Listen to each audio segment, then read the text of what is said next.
So with Substance Painter now open, File, New. Make sure we're always using PBR Metallic Rough. DirectX is exactly what we want. You can always pop this to 2048 to see the decent resolution. Select your mesh, so in our case we need to put it into My Projects, Exports, TV Cab, just double click on that. Click OK. Check to make sure this mesh corresponds with what we had in Maya previously. It does, so that's good. Just pop it into an angle that looks okay. And then you can always press Shift and Control just to move the light around. There we are. So I'm going to go Bake Textures. We're going to say use low poly mesh as high poly. Output size, I'll do reasonable resolution 2048. And anti-aliasing 4x4. The rest is fine. I'm going to turn off my ID map and I'm literally going to hit bake. And what I'll do is I'll pause it because it could take again 3-4 minutes. And now that's baked, so it looks okay. We can see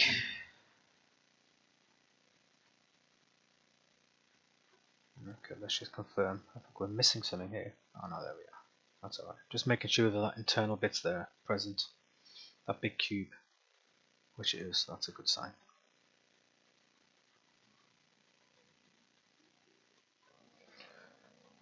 So that's looking alright. So now we just need to put some materials on there and play around with some of the settings. So firstly what I'm going to do is I'm just going to press the brackets. I'm going to click on the center window over here. And if you press the brackets, that'll increase and decrease the brush. I think just by reducing it down, it does help really. So we've got, if we look at the reference, this was like a mid-grey, and then the bottom was more like a matte black almost. So what we'll do is we'll make a new, well, we'll just do the black matte section first of all, I suppose. So I'm just going to click on materials. I'm going to find something that I can work with. So I've got painted steel over here. Double click on that. Have a quick look at that. So you can tinker with this. There's lots and lots and lots of different settings. You could just quite literally just take plastic matte pure or plastic black gloss and effectively turn that into you know, a dark color that you want. So let's just pop it on everything first of all. So you can see there's like a high gloss, and then you can just always just go to the roughness values and change these accordingly. So if we just look at this carefully, that's like mega shiny, lots of gloss on there, and then you want almost like a, yeah, that's not too bad. So here we just literally just need to change grey to our default grey. That doesn't look too bad. I still think that's a bit too shiny really. So I'll agree with that. I'm just going to go to my uniform colour and just reduce that down just a touch more. There we are. That doesn't look too bad. And the metallic, obviously it's not metallic, it is essentially plastic. So make sure that you don't just put this up because you want it to, you know, fair enough, if you want it to look like metal, then yes, fair enough, yeah, that's metal now. But if you don't and you want it to be plastic, then you know, do leave this onto 0. I'm going to go for that plasticky look. You can always export this out and then redump it into UE4 if you're not happy with the result. Literally go back into this, adjust the parameters, and then rebake that back out. I think I'll accept that. I can live with that. So I'm just going to press Ctrl G on this, and I'll just call it grey matte.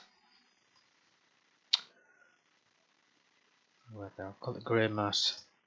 Yeah, that's fine. That's fine actually. So grey matte's fine. I'm going to delete layer 1. And now all I'm going to do is I'm going to say we've got this painted steel one over here that I've got. And I'm just going to drop that on top there. Let's have a quick look to see what's going on with this. So this one over here, you've got lots and lots of parameters in here to modify things. So you can go away and change all of this, and then you can tinker with it and get the result that you want. Or you can just keep things nice and simple. I think, well actually, if I just duplicate that. So we've got a grey matte copy over here, and I'm going to call it metal legs. So I'm just going to go back into this. So we do need to tell this that we just want to assign this material to this. So the way to do that is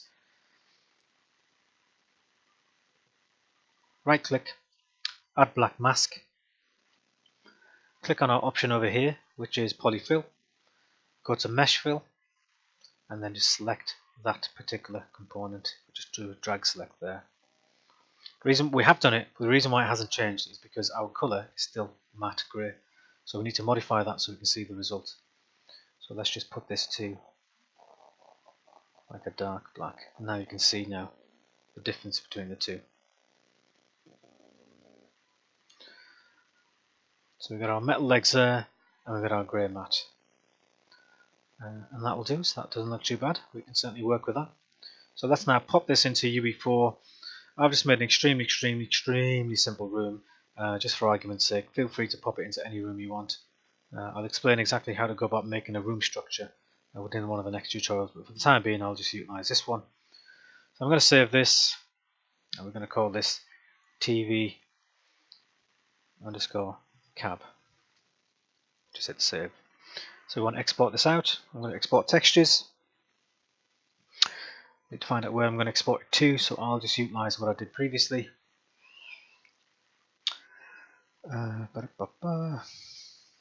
No, not paint textures. We had my projects, exports. Oh, sorry, painter. In fact, I did have a folder in there called textures. I'm pretty sure. I think I seem to have forgotten where I put it, to be fair, but it doesn't matter. I'll just do it again. Yeah. So all I'm going to do is within my painter. Yeah, I'll do it with an export. So I'm going to make a new folder and call it textures. And I'll just export it into this particular section over here. So select that folder. We need to make sure we're always using the UE4 engine packed, and we'll set the reasonable resolution 2048. I think in the long run this would probably get reduced down to 1024, but that will do. And I'm just going to hit export. So open that folder. That's going to give us that, which is exactly what we want. But I'm going to rename this, so I'll call this underscore albedo. ALB for albedo. And then we want this one, we're going to call it underscore norm. And then finally this one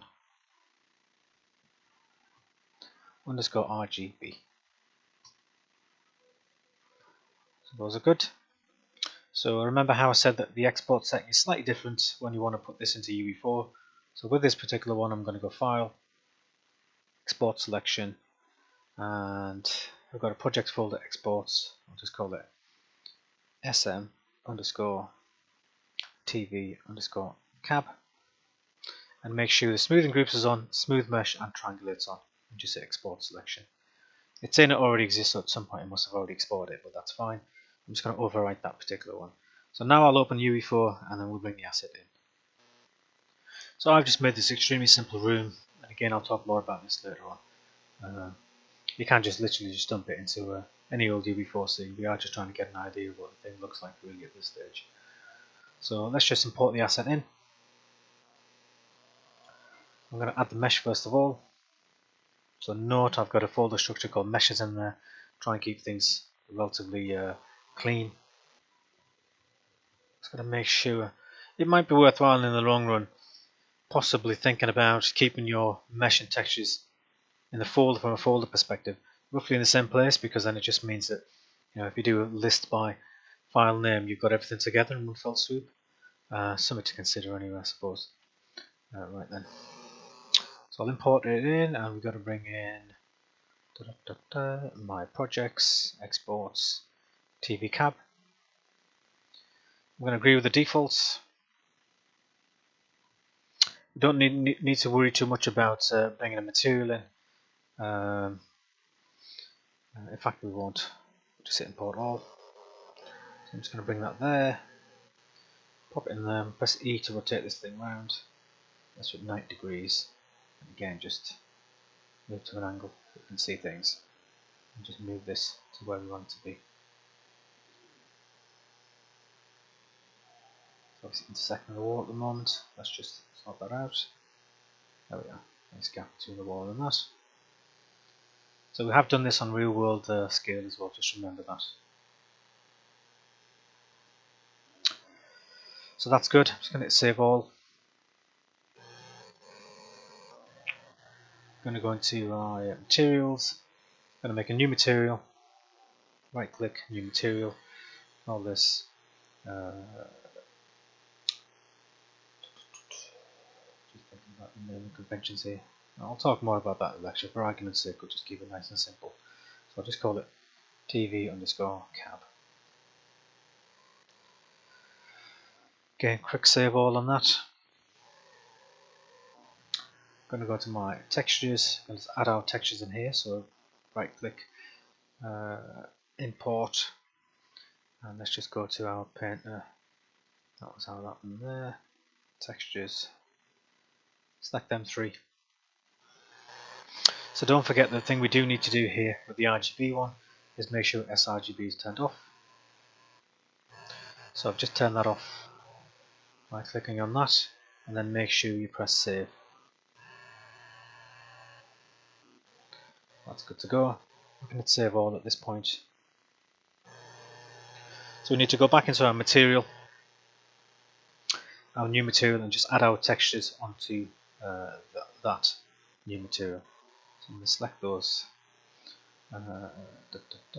materials and just drag that onto there. So that's our TV cab. So if we just double click on this, I'll just undo that step here. So what I've done is,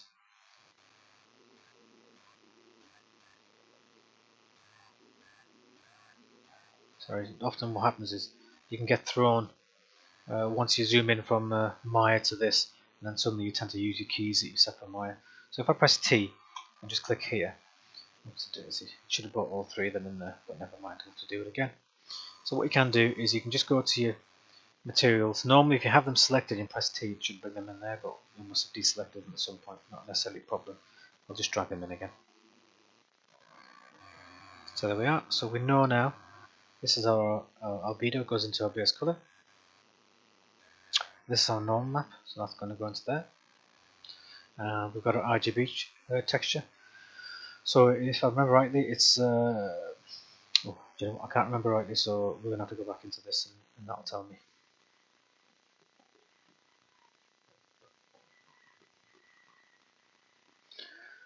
So with that selected, there we are. Occlusion, roughness, metallic. That's all we need to remember. So occlusion, roughness, and metallic. Yeah, so that's that there. So let's just save. And there we are. That's now in there. So you can see now we've got our object in there. So this is where we can always go back into our materials and change it depending on the look and feel we want. Obviously we need to build some lights as well on this in order to ensure that it all fits correctly in the world. So what I'll do is I'll build the lighting now and just pause it. So within the build option you've got lighting quality. If you set production you are inevitably going to have to wait a bit longer. When you're working, generally speaking, try and work in medium or preview, and then ultimately once you know you're happy with everything, you can always try production then. But just be wary, constantly using production, it just slows things down significantly. And for argument's sake, I'll just keep it on production so we can have a look at it reasonable quality. I'm just going to pause it and then just make sure I do my bake or my build. So click on build, I'll just pause it now. So that's now baked. It's got some errors on there at the moment. It's most probably just down to the light map resolution. So what I'm going to do is I'm going to increase that. So I'm just going to go find the content browser. I could have just done click from it there to be fair. I'm going to go down to my light map resolution and I'm going to whack this onto 256, which in all honesty is truly excessive for this particular section, but not necessarily a problem. If you can't see that, it is just here, light map resolution 256. I hit save and do another bake. And there we have it. I think what happened last time is because I've got this lighter now, it's set to cast shadows, and that's what was causing that issue. When I switch on cast shadows, for example, that seems fine now, but if I did a build again, it'd probably screw. But I'll just turn that off temporarily anyway. So there we have it. There's our second asset in the actual game engine. So obviously at some point we might need multiple copies of these. So depending on how you've done your setup, you might want to have different types of TVs on here, CRTs or flat screens, etc.